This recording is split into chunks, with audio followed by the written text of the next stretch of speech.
রাত পোহালেই ঈদ, তাই হাট যাচাই আর দর কষাকষি শেষ করে এবার কুরবানির পশু কেনায় ব্যস্ত রাজধানীবাসী। শেষ মুহূর্তেও হাটে ছোট ও মাঝারি আকারের গরুর চাহিদা বেশি। এবার ভারতীয় গরু না আসায় দেশীয় গরুর বেচাকেনা ভালো। ভালো দামে গরু বিক্রি করে একদিন আগেই হাট ছেড়েছেন অনেক পাইকার। তবে দর নিয়ে ক্রেতা অসন্তোষ ছিল শেষ দিনেও। শেষ মুহূর্তে দাম আরও কিছুটা বেড়েছে বলে দাবি অনেকের। কালকে গরু অ্যাভেলেবল ছিল, কিন্তু আজকে কিছু ক্রাইসিস আমার কাছে মনে হলো, ব্যক্তিগত মতামত, এবং সেই অনুযায়ী দামটাও একটু চড়া। বিশ্বমানের থার্মিক্স রড, সালাম স্টিল থার্মিক্স, দেশের একমাত্র থার্মিক্স রড। বাজারে গরু কম, তারপরে আপনার দাম অনেক প্রচুর। বিক্রেতারা বলছেন ভিন্ন কথা।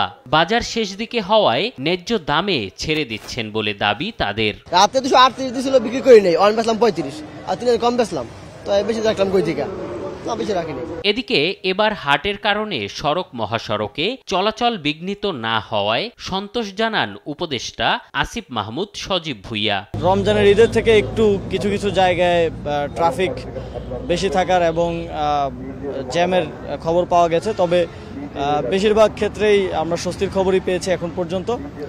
এদিকে ঈদের দিনেও কয়েকটি হাটে বেচাকেনা চলবে বলে জানান সংশ্লিষ্টরা। এম এ আজিম, দেশ টিভি, ঢাকা।